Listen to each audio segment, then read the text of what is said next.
Hey everyone, a huge apology from the Fruitcake Society for the tech issues last night. We have ironed these out for all of our future events. Thank you so much for your ongoing support and understanding.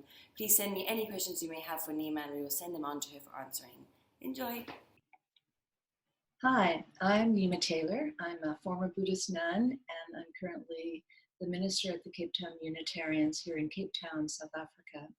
And I was delighted that the Fruitcake Society asked if I would give a presentation on whether or not science and spirituality can coexist.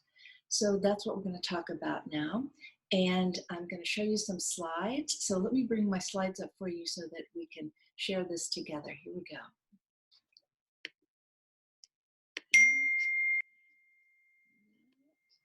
go. Oops, hang on.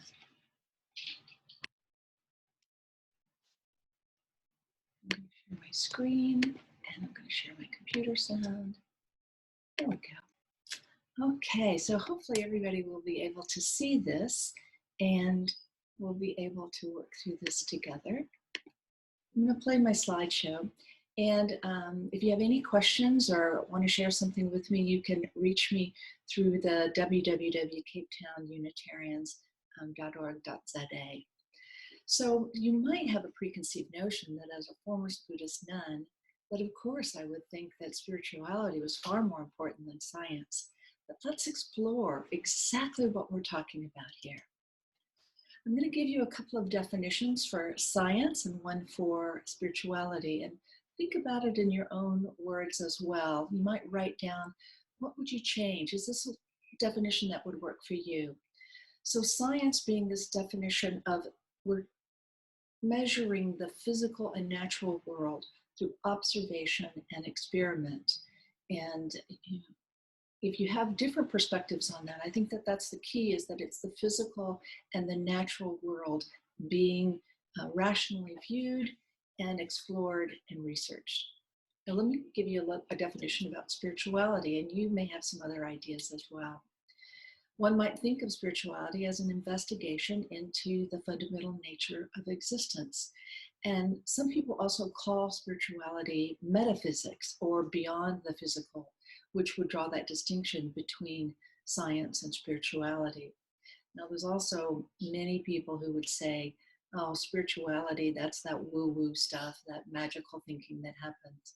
But let's explore this together, and I'm going to ask you some questions. Like, what is your perspective when I say these words of science and spirituality? How would you define it? And then also, if I were to ask you from the very beginning, can science and spirituality coexist? Would your answer be yes, or no, or maybe? So think about that as I'm going to talk through a few ideas. So some of you may know that there's application on Google that enables you to look at a particular word that's appeared in books. This is obviously English over the last 200 years of the word science. And you can see that starting in the 1700s, the word science began to grow in its use in literature until it's been pervasive over the last 150 years.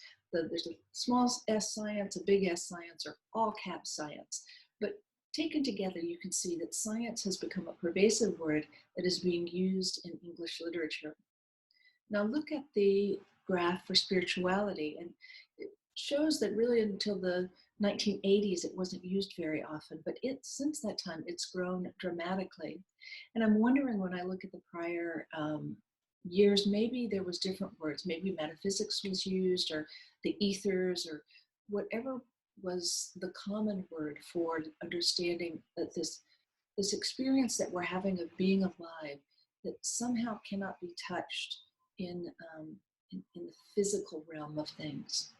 So keep those in mind, and I'm going to say that the belief in science, or the belief in spirituality, or a combination of the two, I think it'd be great if you have a pen and paper near you that you could stop for a moment, and I'll give you some time to think about where your own beliefs come from. Of course, we all have our childhood experiences. Your parents and your family told you how the world is, and how was that for you? How did they explain? Was the world a good place, a kind place, or a scary or fearful place? And what do you remember about your childhood? One defining moment that you continue to remember that sort of um, colors the way your beliefs formed after that. So feel free to stop the recording and write some few things down. And a second element of where our beliefs come from is our young adult experience. Think about the memorable moments that you had in your young life and what it was that sort of defined you, that caused you to believe something about yourself or the world around you, what your intimate relationships that caused you to think about how do people interact with each other. And so take a moment and write down just a few ideas about that, specifically that experience in your life.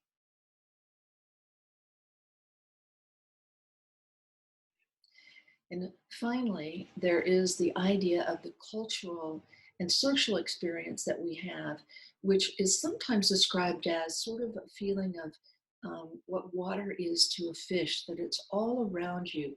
It is what you are told is acceptable or not acceptable, or you might not even have been specifically told it, but perhaps what you saw, what you heard, caused you to make these beliefs part of your belief system. I wanted to use my personal example of I'm an American, and when I moved to India several years ago, I was really struck by how I could see my American culture's impact on my belief system. And I can tell you that there were many times when I was accidentally offensive because the Indian culture was in many ways dramatically different than the American culture. And so it was only until I had that contrast that I was able to see me being the fish and the water being my American culture that I had grown up with. And I'm certain that you also have had a similar experience of your own culture and how that has defined you. So as we go through the rest of the presentation, think about these three components of your belief system and see how it relates to how you feel about science or spirituality. So I want to talk about this dance between science and spirituality. You know, religion started very early on. There was anecdotal information, and what came out of those experiences was an implied cause and effect. It may have only been a correlation, but people may have been thinking that, oh, I did this thing, or I said this prayer, and this caused the weather to change, or whatever might have happened. So religion grew out of this anecdotal experiences. But then what was happening with science is that then we were starting to be able to say, well, how can I prove cause and effect beyond correlation? And so now, over the past 300 years, we've had a lot of different scientific experiments that have been done.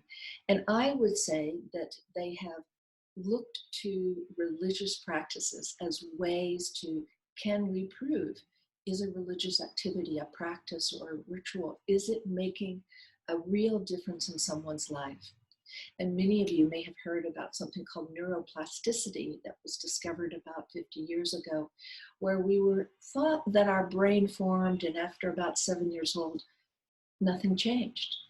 And what they began to realize as they had the creation of fMRI machines, and they could see how the brain was changing over time, that we now know that the brain has something called neuroplasticity, that throughout our life, based on our thoughts, our words, and our actions, they're changing the way our synapses are formed, the way our brain is functioning. So that is what neuroplasticity has enabled us to understand, that we do have the ability to change our brain. And so I also want to talk about how these scientific experiments tried to prove what religious or spiritual practices were actually making any kind of a difference. And just for today, I'll talk about three specific ones: the placebo effect, something called entrainment, and then lastly, positive imagery. So I love this little cartoon. Isn't it funny that, people think of, oh, it was just a placebo effect. Who cares if it made a difference? And yet it's interesting that the placebo effect has been shown in scientific experiments to be able to improve someone's symptoms, even though they were given no medication at all. So I want to refer to a Harvard professor named Ted Kapchuk, and he has spent his entire career specifically studying the impact, the effect of placebos. And there's a wonderful podcast on the hidden brain called The Dramatic Cure. I encourage you to listen to it. It gives many more details. But I just want to touch upon the fact that what Professor Kapchuk found is that the placebo effect can be just as powerful as any kind of medication. He gives one specific example, was that a pharmaceutical company was trying out a new drug, and they of course did a double-blind test. Some people got a sugar pill, a placebo, and other people got the actual medication. And what the pharmaceutical company found is that the placebo effect and the medication worked exactly the same, that it had a 70% improvement in the patient's symptoms. Now, the pharmaceutical company threw up their hands and said, well, then I have to go back to the drawing board because my medication doesn't work. But what Professor Kapchuk was interested in, but wait a minute, people who received a sugar pill improved their symptoms by 70%. Now that is worth studying as well. And that is what he has done. So I think that the placebo effect in spiritual practices could be seen as an example of where we're saying a prayer and it's making us feel better. We're changing our way we think and it's causing a change in our body. So what he's really able to prove in more detail is the mind-body connection is very powerful. And so things that we are doing with our body can have an effect on our mind, and what we are doing with our mind can have an effect on our body. So my encouragement here, when we think about science and spirituality coexisting, that we can prove that some of the practices and rituals that people have come up with can actually make a positive difference in one's life. And now through science, it can be proved. Next up, I'm going to take a moment. I'm going to check and see and be sure on how I'm doing on time. So I want to make sure I don't talk too long. So we've talked about the placebo effect, and now I want to go into something called entrainment. And some of you may know that the Scientist magazine is founded for the natural sciences, the life sciences. And a particular study that was outlined there by Bjorn Vikhoff talked about the idea of entrainment of the heart rate to the breathing that we find in yoga, in prayer recitation. Rosary reading has been found to induce this rhythmic pattern of breathing that makes a difference. I thought this wonderful scientific term of respiratory sinus arrhythmia, that when you're breathing in, your heart races slightly, and then as you breathe out, your heart slows. And so this physical experience that was happening while these religious practices were being done. Now, even more interesting is that what Vikhoff's team found is they wired up 15 teenage choir members, and they were all singing together. And what he found is when individuals sing together through this rhythmic breathing, through this shared experience, through the sound and vibration of the tone, actually caused their hearts to sync up. Their heartbeats became in sync.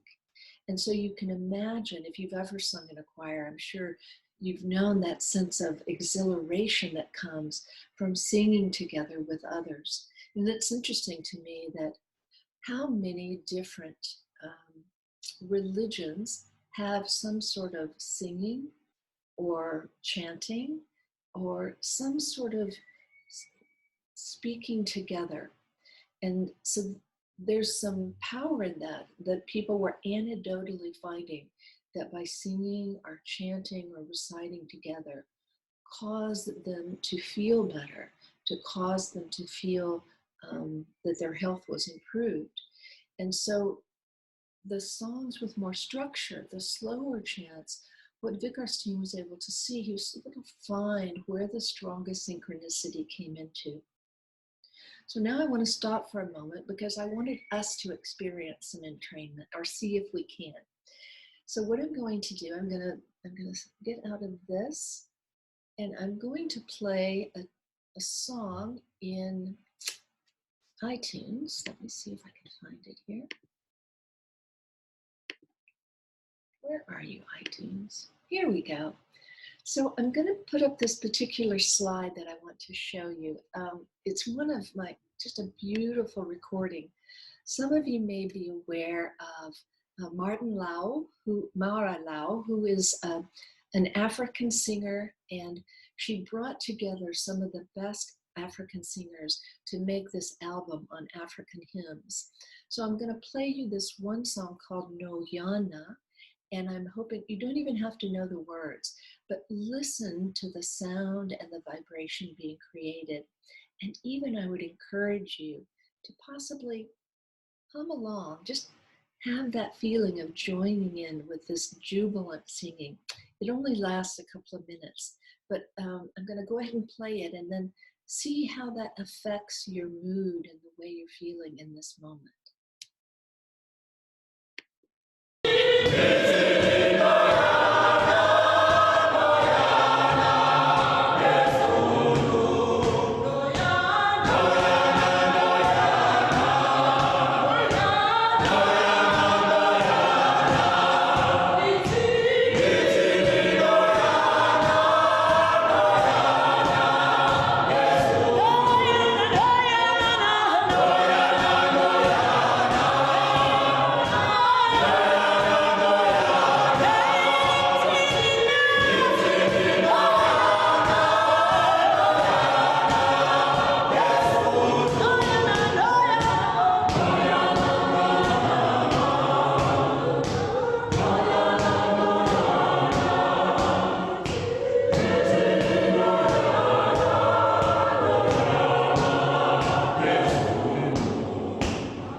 Wow.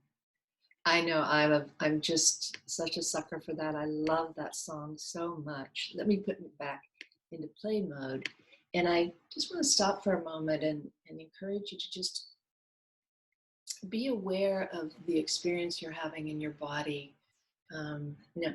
Maybe gospel music isn't your jam, but think about a music type that you love, that just lifts your spirit, that makes you feel so much better in the moment. And if you're singing along, that sense of entrainment, that there actually is a physiological experience that you're having within your body. That's the, I would say, the marriage of the music being that spiritual upliftment and the science being the physiological impact that you're having. So I encourage you, if this is not your favorite music, find that favorite music that you have, put that on, and then decide if you're getting a little entrainment. Okay, I'm going to move on. So we've talked about the placebo effect of how the giving ourselves this an image that we are going to be better because someone is caring for us, and that we then actually have the ability to heal ourselves by our thoughts, by the experience that we're having in the moment.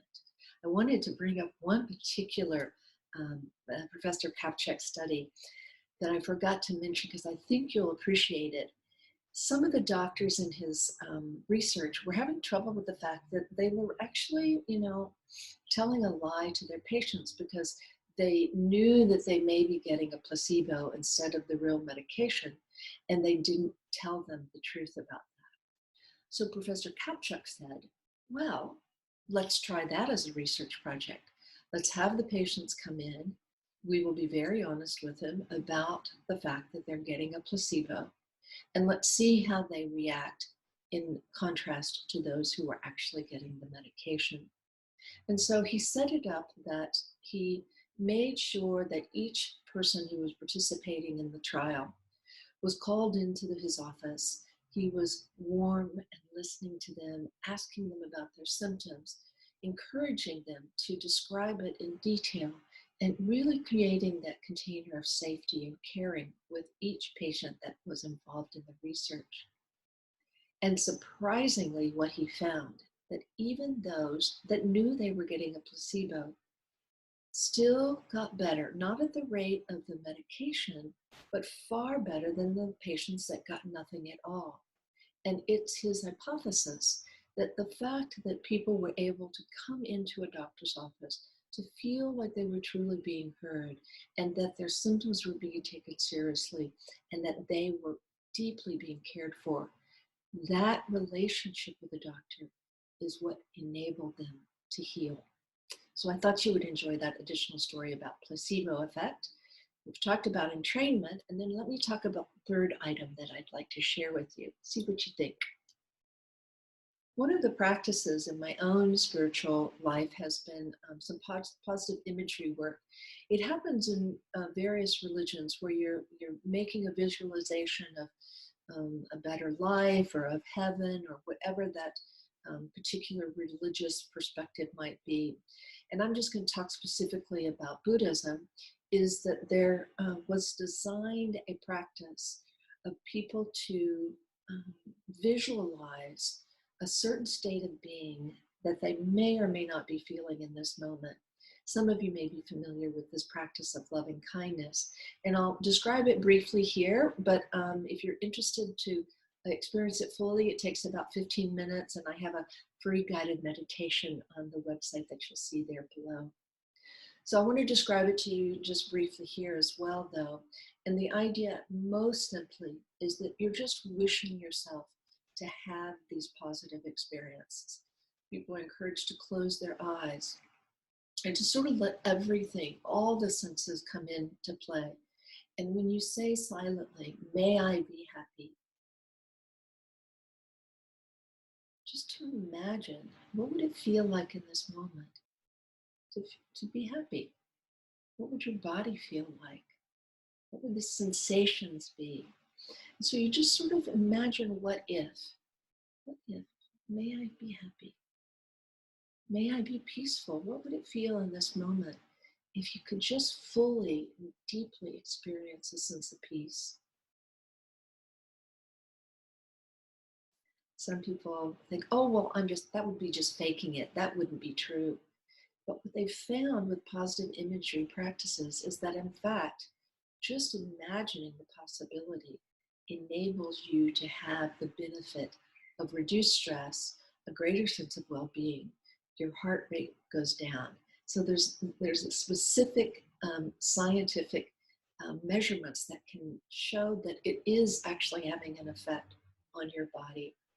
And I would contrast this, for example, with if we have awfulizing, like particularly now during we're in the middle of this pandemic, and so many people are understanding and feeling that sense of uncertainty, fear arises, anxiety causing stress.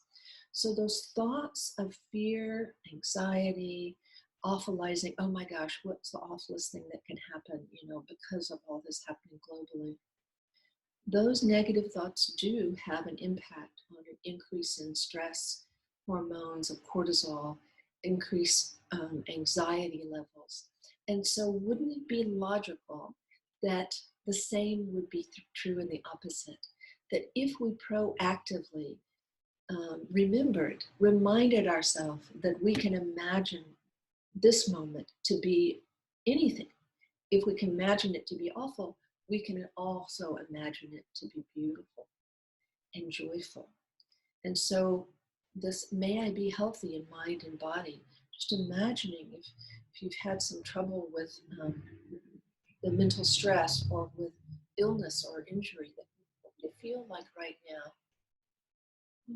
may I be healthy in mind and body. And to just take the opportunity to explore that. It's just an exercise that can happen within yourself. May I be safe and protected in all ways. That feeling of safety, it sometimes seems like that's what's happening because it's coming from external to us. But in fact, we can create an internal sense of safety by the thoughts and the feelings that we create through this imagery work. And may I be free from suffering, which is the Buddhist encouragement, the ultimate compassion of wishing for myself as all others to be free from suffering. And then you can go through a process of not only doing it for yourself, but wishing it for someone very dear to you, wishing it for a neutral person, and then really pushing the boundaries by saying, may someone who causes you trouble, someone you just, when you think about them, you find it difficult to want to be with them. You just don't like these people. Those are the ones that you can also say, may you be happy, may you be peaceful, and see how it can change the way you feel about your experience. And then finally, in the loving kindness practice, we say, and may we all be happy. Feeling, since globally we're all in this together, we're all one big happy family, or not so happy at times, I guess. Just imagine that you had so much love and kindness that you could radiate it out in all directions, more than enough to fill up every single person on the planet with a feeling of happiness and peace. So I encourage you to practice that on your own. But now I'm going to talk to you about the scientific research that's been done on that. Let me check my time, see how I'm doing. Okay. I'm going to move on, and some of you may be familiar with a man named Matthew Ricard. He graduated with a PhD in molecular genetics, and then he decided that he would give it all away. He would drop his career, and he would move to Nepal and be a Buddhist monk, and that is in fact what he did. And Matthew Ricard, he's written an amazing book called Happiness. I very much encourage everyone to check it out. Matthew Ricard has spent 40 years doing this loving kindness practice. And it's very near and dear to my heart because when I was living in India, I had an opportunity to travel to Kathmandu with my Buddhist teacher. And we went to the monastery where Dilgo Khyentse Rinpoche lived until he passed away, I think in 1992. And Matthew Ricard was one of his students. And in the last 12 years of his life, Matthew Ricard slept on the floor next to Dilgo Khyentse Rinpoche's bed. And we had the opportunity when we were in Kathmandu to go and sit in that exact spot. And I just felt very overwhelmed with just the deep sense of devotion that Matthew Ricard had to his teacher, but even more importantly, to his practice of loving kindness. So there's a professor at University of Wisconsin-Madison. His name is Richard Davidson, And he's done extensive work with fMRI machines. And he has, over the series of years that he's been working on this, you can see what Mathieu Ricard has on his head. You might be familiar where they're testing, they're recording the brain waves that are happening inside your head. So Richard Davidson, of course, on a college campus, university, you can imagine you've got all these university students happy to come in and get tested on the fMRI machine. So Richard Davidson had created a bell-shaped curve of how happy are most people. There's some people on one side not very happy based on the brain waves that are showing up where happiness appears in your brain. Some people are very happy, and then most of us, of course, fall somewhere in the middle. And so when Richard Davidson put Mathieu Ricard on the fMRI machine and tested his brain waves as Mathieu was practicing loving kindness, what he found was that the brain waves in the happiness area for Mathieu Ricard was off the charts. So he's lovingly called the happiest person in the world because over this period of time where he had practiced loving kindness so much, it had changed the way his brain functions. So for me, this is the most impactful statement that we can make of going back to, can science and spirituality coexist? Well, here's proof that not only can it, but it can be a very positive impact in our lives as we understand that it's more than anecdotal information, that doing this positive imagery can make a positive impact in your life. That now we can see that areas of your brain light up more so when you practice being positive and having that image in your mind and your body. So like I said, Mathieu Ricard, he's written a book called Happiness. I highly recommend it. Check it out. He's an amazing guy. So I wanted to end with a few additional thoughts. In the last few years, maybe decades, there's been quite a rise in atheism where famous atheists have written many books about the, reliance on science is the most important thing. And we need to let go of all that religious and spiritual stuff. Science is the only thing that matters. And I include this quote from David Berlinski. He is a mathematician who his frustration was that atheists believing only in science was, from his perspective, just as bad as religious people believing only in religion. And so I highly recommend his book called The Devil's Delusion, where he's pointing this out, that to believe only in science or to believe only in religion are equally dangerous to the experience that we're going to have in life. So this quote I love so much. The Dominican friar Thomas Aquinas had been writing a book called the Summa, which was a compendium of the main theological teachings of the Catholic Church. Of course, the officials of the Catholic Church were very happy for him to be doing that. And he told the story that while he was attending Mass, that he fell into this prolonged and rapturous state. And then he just decided to not finish the Summa. And the officials said, why? And he says, I can do no more. Such secrets that have been revealed to me, that all I have written now appears to be of little value. And I wanted to include this because I think that from my own experience, the evolution of my understanding of the way the world works and what is most important in life has evolved dramatically over my life, as I'm sure it has for you as well. And I think the point that David Berlinski is making here is that that is life, to allow ourselves to evolve our thinking, to not get stuck in a specific belief or perspective, to always be open to the possibilities that new things will be discovered and revealed in the experiences that we have today.